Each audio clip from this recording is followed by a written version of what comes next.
តិជនទាំងអត់អា911នេះមានមីក្រូបដូចមាន mixer មួយគ្រឿងចឹងជាពិសេសសម្រាប់អតិជនដែលគាត់និយមច្រៀងលេងជាមួយនឹងហ្គីតាឥឡូវនេះកន្លែងមើលផ្ទាំងអំភ្លីបាសទាំងមូលតែម្ដងតែនៅលើផ្ទាំងអំភ្លីគឺគេបែងចែកជាមួយនឹង3 channel នៅលើផ្ទាំងអំភ្លី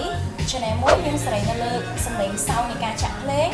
channel មួយទៀតសេរីនៅលើការលេងហ្គីតាបែប acoustic ឬក៏អបសាមតែអតិជនមានហើយ channel មួយទៀតគឺយើងសេរីនៅលើ microphone ដែលមាននៅក្នុងប្រអប់ស្រាប់សៀង echo វិញមានដល់តែ49 effect ដែលមានបែងចែកជាមួយនឹង echo delay និង reverb អ្វីដែលកាន់តែពិសេសគឺបំពាក់ជាមួយនឹង roll OTG នៅលើផ្ទាំងអំភ្លីតតែម្ដងដែលអតិជនតែចង់បាន